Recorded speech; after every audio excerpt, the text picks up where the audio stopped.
এই মুহূর্তে দাঁড়িয়ে ভাঙর শওকত মোল্লার নাকি আরাবুল ইসলামের, তাদের অনুগামীদের মধ্যে এই নিয়ে দ্বন্দ্ব কিন্তু একেবারে তুঙ্গে রয়েছে। কিন্তু সেই পরিস্থিতিতে দাঁড়িয়ে সায়নী ঘোষ পরিষ্কার জনসভা থেকে দাঁড়িয়ে জানিয়ে দিলেন যে ভাঙরের অভিভাবক শওকত মোল্লা। ভাঙরে তৃণমূল দলটাকে একটা পরিবারে পরিণত করেছেন শওকত মোল্লা, তাই এই পরিবারের অভিভাবক শওকত মোল্লাই। কিন্তু এখান থেকে প্রশ্ন উঠছে যে আরাবুল ইসলামকে হঠাৎ করে তিনি কোণঠাসা করলেন কেন?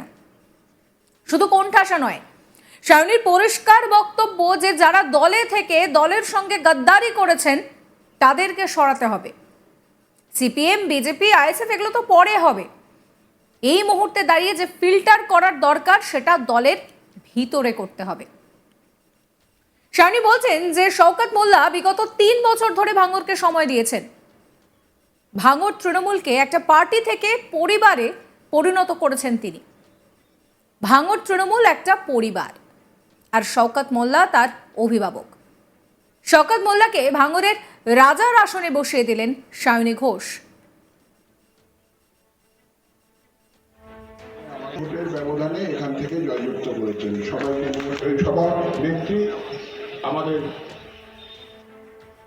রবিবার তিনি বিজয়গঞ্জ বাজারে একটি কর্মী সভা করেন। সেখানেই বক্তব্য রাখতে গিয়ে শওকত মোল্লার বিরোধীদের এইভাবেই আক্রমণ করলেন সায়নী ঘোষ। সায়নী বলছেন যে ঘরের শত্রু বিভীষণ বলে একটা কথা আছে, জানেন তো? ফিল্টারটা বাইরে থেকে করার আগে ভেতর থেকে করতে হয়।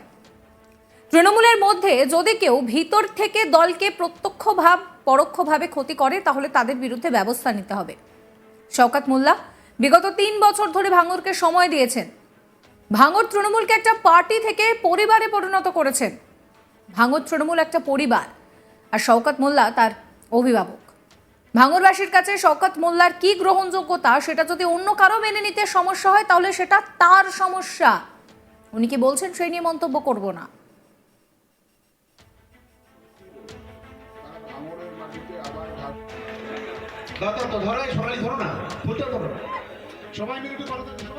কি বলছেন সায়নী ঘোষ, শুনুন।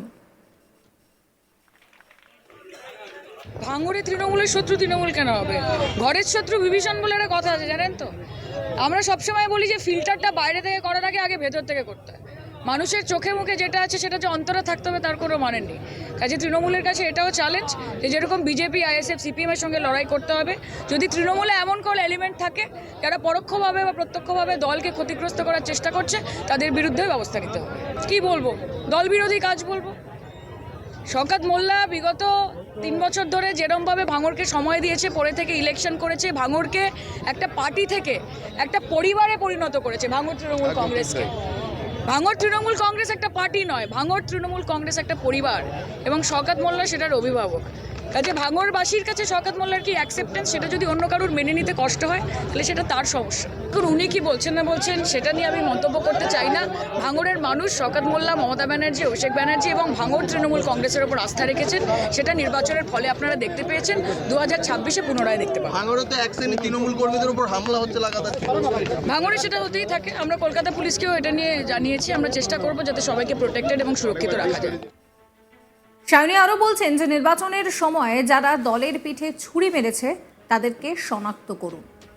আগে তৃণমূলের মধ্যে যারা এই সমস্ত কাজ করেছে তাদেরকে শনাক্ত করুন। যারা শওকত মোল্লার পাশে দাঁড়িয়ে বলেছেন যে দাদা তোমার সঙ্গে আমরা আছি, তুমি এগিয়ে চলো, আর তারপর শওকত মোল্লা চলে যাওয়ার পরে বলেছেন যে কে শওকত মোল্লা, আমি এখানকার লিডার, তাদেরকে শনাক্ত করুন, তাদেরকে আগে বের করুন। গদ্দার হটাও, ভাঙর বাঁচাও। আইএসএফ পরে, বিজেপি পরে, সিপিএম পরে হবে। ভাঙরের মানুষ দুহাত তুলে আশীর্বাদ করেছেন। আপনারা থাকলে আমাদের কোনো চিন্তা নেই। আচ্ছা, একটু ঠান্ডা হয়ে গেছে নাকি? দেখি আমার সাথে একটু গোলা পেলাম তো। জয় বাংলা। কি বলছেন সায়নী, শুনুন। যারা নির্বাচনের সময় দলের পিঠে ছুরি মেরেছে তাদেরকে শনাক্ত করুন। পরে তো পরে আইএসএফ পরে, বিজেপি পরে, সিপিএম পরে, আগে তৃণমূলের মধ্যে যারা করেছে তাদেরকে শনাক্ত করুন। যারা শওকত মোল্লার সামনে বলেছে যে দাদা তোমার সাথে আছি, তুমি এগিয়ে চলে যাওয়ার পরে বলেছে কে শওকত মোল্লা চিনি না, আমি এখানকার বড় নেতা, তাদেরকে শনাক্ত করুন, তাদেরকে আগে বার করুন। গদ্দার হাটাও, ভাঙর বাঁচাও।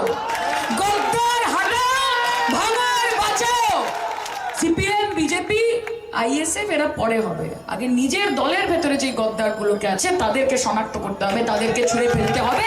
তবে কি 1 লাখ কেন, ভাঙড়ের মানুষ, ভাঙড়ের মামাটি মানুষ 2 হাত ভরে আশীর্বাদ করেছে। সবাই যখন বলেছিল যে ভাঙড় কি দেবে, 2 দেবে, 5,000 দেবে, 200 দেবে, 500 দেবে, আদৌ কিছু দেবে?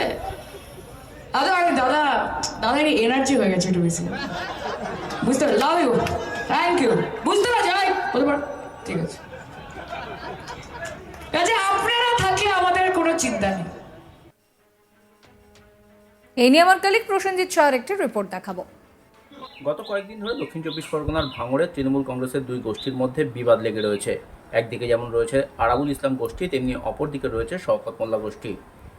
ভাঙড়ের বিজয়গঞ্জ বাজারে মিটিং করে সেখানে শওকত অনুগামীরা আরাবুল অনুগামীদের হাত পা ভেঙে দেওয়ার হুঁশিয়ারি দিয়েছিলেন। তারপর দিনই ভাঙড়ের ভোজেরহাট এলাকাতে তৃণমূলের একটি দলীয় কার্যালয়ে ভাঙচুর হয়, যে দলীয় কার্যালয়ে আরাবুল ইসলাম অনুগামীদের ছিল। এমনকি আরাবুল অনুগামী লালবাবু মোল্লার গাড়িও ভাঙচুর করা হয়, বেধড়ক মারধর করা হয় আরাবুল অনুগামীদের। সব মিলিয়ে গত কয়েকদিন ধরে আরাবুল গোষ্ঠী এবং শওকত গোষ্ঠীর মধ্যে চরম উত্তেজনা লেগে রয়েছে দক্ষিণ চব্বিশ পরগনার ভাঙড়ে। আর এরই মধ্যে রবিবার দুপুরে ভাঙড়ের বিজয়গঞ্জ বাজারে সভা করল তৃণমূল কংগ্রেস। শওকত মোল্লার নেতৃত্বে ভাঙড় বিজয়গঞ্জ বাজারে তৃণমূল কংগ্রেসের এই সভাতে উপস্থিত হয়েছিলেন যাদবপুর লোকসভা কেন্দ্রের সাংসদ সায়নী ঘোষ, ক্যানিং পশ্চিমের বিধায়ক পরেশরাম দাস, জয়নগরের বিধায়ক বিশ্বনাথ দাস সহ রাজ্যের একাধিক বিধায়ক এবং সাংসদরা। আর সেই মঞ্চ থেকে বক্তব্য রাখতে গিয়ে যাদবপুর লোকসভা কেন্দ্রের তৃণমূল প্রার্থী সায়নী ঘোষ নাম না করে আরাবুল ইসলামকে কার্যত গদ্দার বললেন।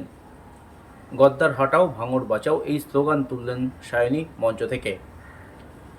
বিগত বেশ কিছুদিন ধরেই ভাঙড়ের যে রাজনৈতিক পরিস্থিতি তা আবার নতুন করে উত্তপ্ত হচ্ছে তৃণমূলের গোষ্ঠী কোন্দলের কারণে।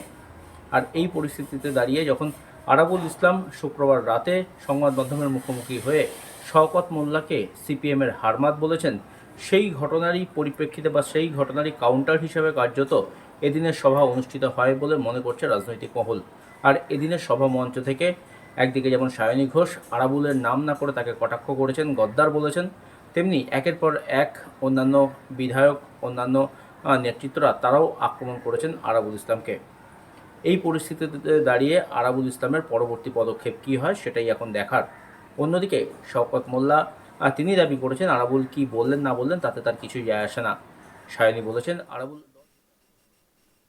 সাবস্ক্রাইব করবেন আজ তাক বাংলার ইউটিউব চ্যানেলকে, ফলো করবেন হোয়াটসঅ্যাপ চ্যানেলও।